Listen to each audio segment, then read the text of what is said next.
Good morning, everybody. So glad to see everybody back, ready to go. We are going to have an amazing day together. And as Elliot and I were just visiting coming in, it is so humbling and sort of pushes us to even double down when there's folks we meet that this is the first time they're joining the conversation, as well as sitting next to people who've been doing this work for a long, long time. And, as I said yesterday, we have folks in the room from at least 28 states and talking to folks who've driven up from the Carolinas, who's flown in from Washington State, from as far as Hawaii or Alabama, just coming together under the same North Star of thinking about children and families moving forward together. That's a really great thing. So, as they ended last night or afternoon, as you go through the day, engage with one another generously, openly, and ready to learn and double down on the action. We had a powerful day to build on yesterday with conversations that grounded us in the science, in philanthropy, in the parent voice, and also some policy. And one of the things that I was so delighted, Carol Larson said one thing that I thought was really powerful and important advice. How do we make sure we listen, and we listen with a willingness to change? And so one of the things when we do our work, just again, as you're sitting, taking in all the information today that you're going to be both sharing and taking in, we have sort of a little dashboard that we like to use, and it guides both our policy work, but it's also really, kind of very basic practice work. To be thinking about what might be the new thing you'd like to do, which a lot of times you go into that new space. What are you doing that's actually really working that you should be spending more time on? And then what perhaps might you do or just let go of, which is always some of the hardest stuff. So I just kind of encourage you to sort of put on that mindset as you're taking in a lot of new ideas or affirming ideas as you do this work. So to kind of kick us off, I'm actually not going to do a PowerPoint, but I really just wanted to lay a context about sort of where we see and feel the state of 2Gen. To sort of put that out there, and I invite throughout the day your comments and ideas and beyond, because we are really thinking about how we are not only building action and innovation and connections, how are we really building knowledge and being intentional in our learning. So I just want to share a little bit about the context where we've seen some of the breakthroughs that 2Gen is part of, in concert with, what have been some of really our most important learnings that continue to guide us work, because if I could have you here for a week on everything we're learning, but I won't. Some of the learnings, just sort of some of the handholds for us in terms of accomplishments to keep building on. And then most importantly, just put out some of the opportunities. And some of them will be real, like, what if we all did this, to some reimagining stuff. And then we're going to be, as Sarah said, have a wonderful time to have a bit of a behavioral science I don't know if it's a master class with one of the leading professors in that field. So as we think about kind of what's happened in the breakthroughs around the 2Gen approach, I think it's really important to ground it in sort of, there's been a confluence of breakthroughs in the field. And when I think about that, brain science is certainly at the heart of that. And it was very intentional, both with Dr. Beal and Dr. Wadamura, to lay out some of the brain science and both what we've learned that's happening in the brains of children from birth in the early years. I think also exploring more prenatal and the earlier times from that, but also what's happening in the biological sort of shifts at the time of birth with parents. And so how we continue to really be thinking about brain science as a way to have new conversations, new tools. We've talked a lot about the impact of trauma and thinking about intergenerational trauma and specifically the adverse childhood experiences. I think as we think about that ACEs work, I wanted to sort of call out and sort of appreciate a few of our network partners that we have worked with to think about how do we also modernize ACEs. So it's thinking about what's happening in the lives of 21st century families that also might be under really stressful conditions. And specifically, Jeanette Pai-Espinosa at the National Crittenden Foundation partnered with Dr. Roy Wade at the Children's Hospital of Philadelphia to really take a step back on looking at that architecture of ACEs and say, what does it mean if you really go deeper on poverty or touches of criminal justice or single parenting, and just kind of go deeper to put it in relevance for today's time. The other piece is also thinking about the work around toxic stress and buffers. You know, one of the pieces on this work, I always like to make it very real when we think about sort of how stress affects us, because there can be good stress that gets you motivated and going, but a lot of stress without a lot of buffers and a lot of protections is just an example of how inequality can affect us at the most core level.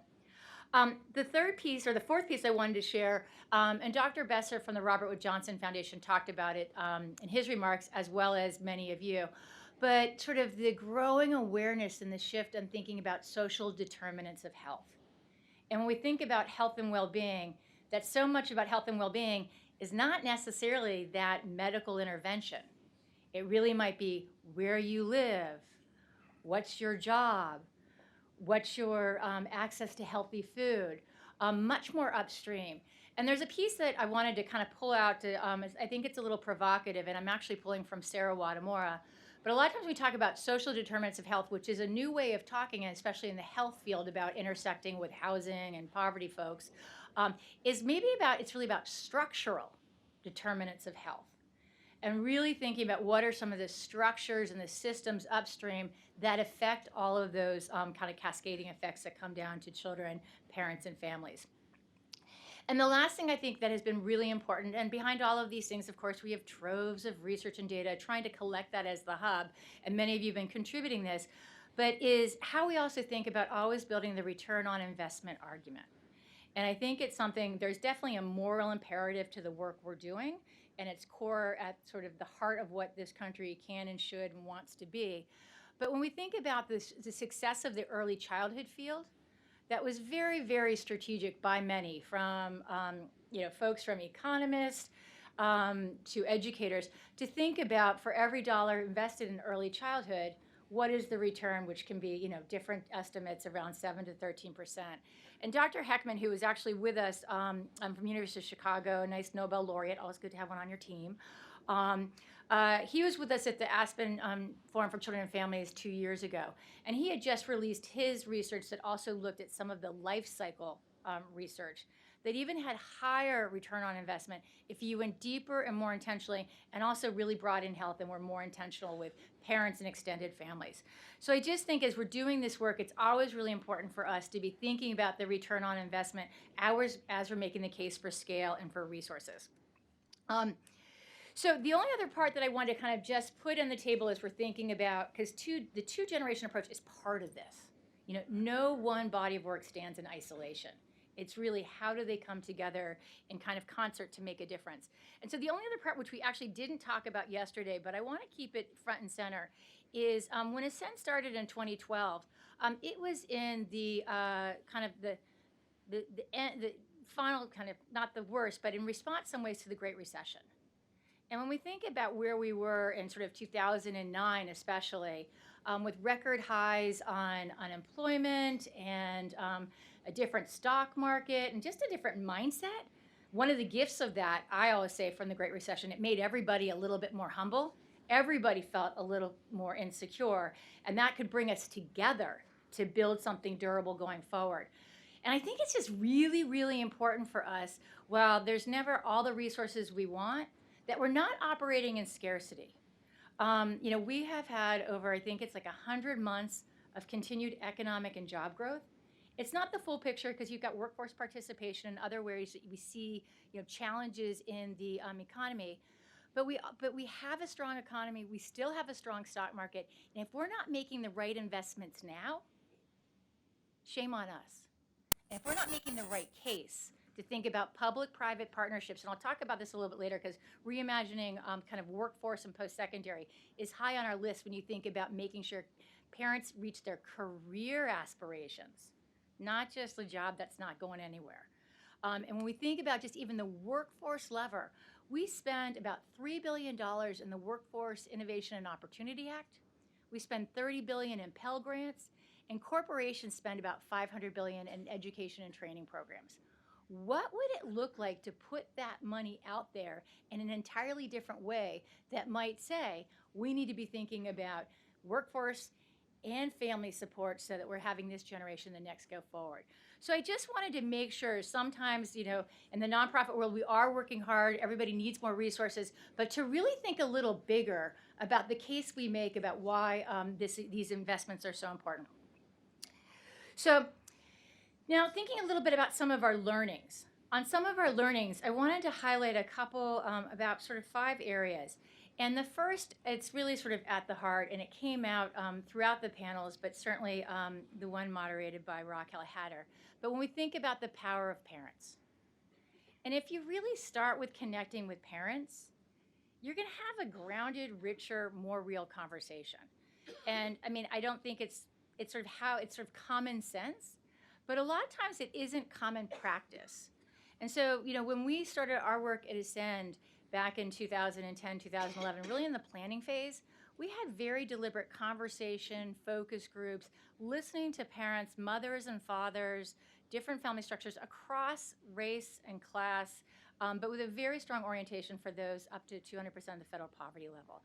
And it's been a theme, and I was so thrilled that Stephanie Mitchell-Hughes is here from Ohio, who is one of the original parent ambassadors, which was a strategy we had about how do we really kind of work with parents to also have them at the policy table, and also in some of like being an ambassador in their own community, and how we build them up and support them and kind of put that aspen leaf to work, which is going to work for all of you as you go back home. But as we've done that work, we had this chance with the Omidyar network to go even deeper on thinking about models and different structural ways to think about building parent-powered solutions. Because there's authentic engagement, and it's not everything like having one parent at a conference or sort of being that token, but really being there fully and authentically. And so when I think about the work we've been doing with Omidyar on the parent advisors, working with 16 parent advisors, some that you have met yesterday, some you'll meet today, but that was a chance for us, with support with Omidyar, to both really compensate, give space, and then bring into the full program to think about how they were powering solutions and sharing their stories. And I think, another model I just put out there, and then I'll get the meta theme, was we've also done a lot of work with policymakers. If you think about what got you into the work that you do, from whatever platform you come, how many of you have actually sat down with someone you're serving and really engaging with in the past week, in the past month? A lot of times, and I'm not saying yes or no, it's one where a lot of folks, where we've done a lot of work at the policy level, people are rolling in meetings. People are going in, doing their work, talking to legislatures, building out strategy, making sure that the family voice is in there at the right time and the right way. And so states like Colorado, just calling out one example, they have worked, as they've gone through, kind of working with them, they've built it into a practice for their state government. So when they had the Colorado 2Gen Summit, they kicked off with a panel of parents. And all the 5 cabinet secretaries sat and got to hear, and then they went up. And for many of those cabinet secretaries, they said, this was the most important thing I have heard, I have done, because I haven't been able to be in this space. They've looked at how do they do family councils so that at the right time, at the right hearing, people come in. But one of the things when we think about how this work happens, how do we think about the scheduling? How do we think about the transport? How do we think about the expertise? And just really kind of lifting that up. And I will challenge both philanthropy, and this is something we're delighted to be working with Omidyar on, but how do we shift philanthropic practice as well as policy practice that really is thinking about sort of respect and positioning, but also economically, how are we lifting up parents? And if I hear one more, a lot of times, parents are like, I don't want one more gift card. I don't want one more gift card. I want to be recognized as an expert. I want to be at the table. And that's one thing, if I think about one thing, no more gift cards. And I am not a number. I am a person, just like you. And so the second piece, and this is kind of going from like the heart of parents and families, the second part is really the power of states. And Carol Larson talked about this yesterday, but this is something that from a policy systems change perspective, Ascend has been sort of a dog on a bone with this one. And the reason for it, why states matter, is I really believe that's where policy implementation hits the ground. That's where budget decisions it's going to get a little bit more real, a little bit more quickly. And when I think about states, I think about states with counties and communities, because there is in the locality of this. And when we think about state resources, one of my personal learnings, and certainly for a son, has been really thinking about the lever and the leadership of health and human services. The resources sort of combined at the state level, just for human services, can be, depending how you sort of add it up, can be upwards of $1 trillion. And if you're thinking, thinking about, and you're going to hear from Tennessee, from Virginia, from DC, and others later today, and I talked a little bit about Georgia, but if you just affect even 10% or 5% of that budget, where they're holding a lot of these cradle of services to be a little bit more effective, and Eldar will hopefully help us think structurally and nudge-wise, but how we think about how we get those resources out is a powerful opportunity. And so we have really honed in, and it's both very evident in how we, in our fellowship, and in our partnerships with groups like the American Public Human Services Association and the National Association of Counties and Governors and so forth, but to look at sort of that human services anchor, who their job is to wake up and think about, how am I serving families in my community? How am I building an early childhood system that connects to career opportunities, that has housing and wraparound supports, that is going to be successful, not a treadmill for children and families? And so one of the pieces I just want to remind us as we think about state work and how that's coming together from a public sector perspective. I mentioned yesterday, and this is a conservative estimate, but there were almost $5 billion in additional federal resources going to states and communities that are 2-gen related. And so really specifically, when we think about what's going to happen with that versus just some money flowing, like what's going to be the story a year from now? So when we think about the Child Care Development Block Grant being doubled, building on guidance about how to increase quality and safety, how are we going to build a stronger system of child care and early learning? How is it going to connect to those parents with kids in Head Start so they're getting on the track for post-secondary and workforce opportunities that have meaning? The second piece is keeping in our mind as we think about this, because it'll raise up from the work that you're doing on the ground and down, when we also think about the preschool development innovation grants. There's about $250 million going out to states, really for a planning process in the first year to coordinate and really build a new kind of culture of systems at the earliest intervention points for families. What does it look like to do that really efficiently and effectively? And for that to happen, that takes community partners. That takes thought leaders. This is not some conversation over here. This is how we are connecting it. So when I think about the work of Starfish in Detroit, which is sort of the anchor of Head Start and Early Head Start, also working to pull in health services, how is that going to make Detroit differently in 2021? And so just, I think, how do we really think about leveraging up the states? And as Sarah said earlier, we certainly were, it was in a powerful time, 36 gubernatorial elections. We have about a cohort of 15 states we've been working with. What's been exciting is to see states where governors are still in office, like Washington State. I'm so delighted that Lori Finkst is here, who's chair of the Governor's Intergenerational Task Force on Poverty, just reported to the governor, I think, on Monday with Lori Severance. But that work is sustaining in Washington. We think about Tennessee that did have a changeover, but Commissioner Barnes is here sustaining that work. And so we're seeing work deepening. And at the same time, when we look at new governors, because sometimes like the new governor comes, he's like, or she, is, I want my new thing. Because that would not be she, that would only be he. I'm totally bad. But like even a state like Colorado, where we've been deeply working, Governor Jared Polis, Letty Bass, who's one of our lead partners in Colorado, said when Governor Polis came in, he was ready to jump on this because this is where the community was. This was where the work was.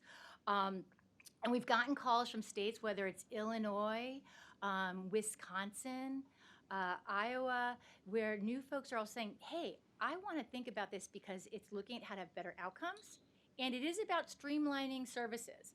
And so I think a lot of times efficiency, sometimes in sort of the service world, we don't embrace efficiency. But if we flip the word and we think about efficiency and effectiveness, I like to think about efficiency and effectiveness of the people's time we serve. Things like no wrong door, we're going to connect you to this service, we're not going to serve families redundantly, is a powerful shift in how that can come together. So kind of the last two ones I want to hit just really quickly on the lessons learned, and we touched upon this, but we learned a lot around health and well-being and the importance and the intersection of health, breaking the cycle of poverty, education, and economic security. And Dr. Besser sort of wisely said we always have, thinking about it in a comprehensive World Health Organization frame. I think one of the things I will humbly submit is as we've been out there over the 5 years, really in community and with families, the mental health challenges that are happening in our communities and our families, we are not fully prepared for that.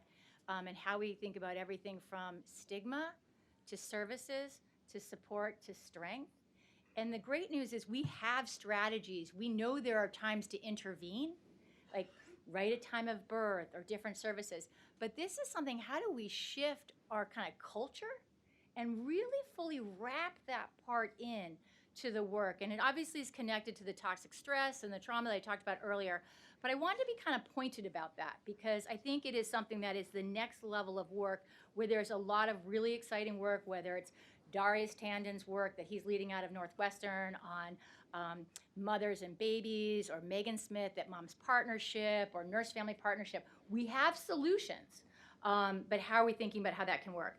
And then the last one is I want to talk about equity. And on the equity piece, we had a great conversation throughout the day, and it was really wonderful to hear both Carol Larson and Rich Besser talk about equity. We've talked about this as a modern movement, and equity being economic, race and ethnicity, geography, gender. And I just want to make sure, I want to just hit the button again. For us, racial equity is just so important to this work. And I just think when we look at just the data, and we look at, about 30% of children under age 5 are living in low-income families. But if you look at African American, if you look at Latino Hispanic, if you look at Native American, it's 60% or up. Like, we just got to put that front and center. And it was interesting. I've been recently rereading the letters and some of the papers from the Kerner Commission back in the 1960s for Lyndon Johnson at that period as he came into office, time of civil unrest, and looking at what was happening in communities across the country. And in that paper, which actually did not get fully released for a set of reasons, that's another talk, but it actually talked about white dominant culture. And it was fascinating to look at how, fascinating and kind of sad, but to look at how close we were to kind of opening up some really important conversations about power and structure and race and discrimination in a way that was quite authentic by a very diverse group and bipartisan group of leaders, but they didn't feel like they were quite ready for it. And so I just want to really open up space for us. It is not easy, but it is at the heart of so much of what we're doing, and it is following the data, but it goes all the way up to who and how, what conversations, who's sitting at the table. So as we think about the kind of accomplishments that we have to build on, the Ascend Network, which is just emblematic of this movement, but right now it's grown from sort of an early group of about 40 to more than 310 organizations across the country and in Puerto Rico and Guam. And those 310 organizations represent departments of health and human services. They represent United Ways, community foundations, Head Starts, researchers. They span practice, research, policy, community innovation. And when I think about kind of when we first started and that power of also on-the-ground innovation, that practice fueling up kind of strategy and thought, not getting too stuck up here in the clouds. I don't know whether Stephen Dow is in the house from CAP Tulsa, but I think about Stephen Dow as the head of CAP Tulsa and Career Advance, a community action agency in Tulsa, which has been on the cutting edge of really proving a lot of this work out and working it on the ground. And then Gloria Perez from the Jeremiah program in Minnesota, but also operating across the country. I call you both out because both you're amazing, and the work you have been doing is amazing. But this on-the-ground innovation, where the work that Stephen and his team have been leading through their Career Advance model through a Health and Professionals Innovation Grant, which is, I just say it because it's connected to federal proof building. And then the really kind of community civically oriented model of Jeremiah working with single mothers, pulling together community resources based on housing. Both of these organizations have really invested in evaluation and learning and thinking about how we're scaling and building these proof points. And so when we think about this network of people doing this work, how do we make sure we're being very thoughtful about building proof points, collecting data, and building evaluation capacity is very much on my mind. And then as we think about the importance of leadership, we've been very, it's one of our sort of heart and soul work has also been about building a Aspen Ascend Fellowship, which is really, as I mentioned yesterday, taking the best of Aspen with the text-based readings and the time for reflection and thought, but then kind of bringing that together with new ideas and narrative changing and then action plan. We now have 80 fellows out there in the world. And as I said, these are leaders who are sitting on the levers of community colleges, of Head Start, of healthcare, of Medicaid, of social capital, of housing, doing this work so that as we build this movement out, it's a movement of leaders of leaders. So when we think about, I've talked about there's county work that's happening, there are models that are happening in different places, and there's also been incredible federal work and national work. And I share this because the work always originated, quite frankly, in communities and states, and Ascend has always sort of functioned as a hub to talk about what are the accelerators or what are the barriers. And we've had pretty productive conversations across partisan lines. And I think it's just when we think about some of the investments that have been made already that we can mine from in the federal government, the Health and Human Services, both through HRSA, which Human Resources and Services Administration, and the Administration for Children and Families, have both got different work groups that are right now doing everything from lit reviews, proof point building, building up evaluation tools there so that we can also think about how this will live in and live on. But then there's also really important investments for us to think about how we mine the knowledge. And just doing a couple of those, because sometimes we're always like, oh, what's the new thing? How are we mining that knowledge? And so when I think about the $54 million that was invested from the Department of Labor specifically on strengthening working families, that for the first time for the Department of Labor said, we want to bring employers, post-secondaries, childcare, early learning together in models that can use a two-generation approach. How are we really learning what's working and not working there? And at the same time, the C Campus, which I talked about yesterday, just using as another example, childcare on campus means parents in schools. Smaller, kind of federal amount, but still important. Just think of it as a foundation. It could be your entire portfolio, from $15 million to $50 million, specifically thinking about childcare on campuses and post-secondary. Like, how are we really learning from these pieces? So those are just a couple thoughts on what we're building on, what have been some of our lessons, and some building blocks to build on. So as we think about moving forward, I just want to say a few things to sort of get going in your brains, and hopefully they'll be animated through the day. But I do think, as we've talked about, this is a new time and a whole new conversation around parenting. It's by no accident that we're having sort of our final session really being, what does parenting look like in the new age? And I think it's really important to think about structures or families are different. Like, our world's a changing. And how are we thinking about parenting and caregiving and connectiveness in a way that is really working for 2 generations at a time? And as other people say, 3, 4. But we also are just outcome driven. How are we making sure that's happening? And so as we think about that, how we are really thinking about fathers, this has been a deep dive. And when we talk about investing and thinking about fathers, it does not mean we are not thinking about mothers and across the spectrum. Nice double negative, my mom would kill me. But we've got to be thinking both and when we think about, there's been some incredible 2-gen innovations around reimagining and redoing child support.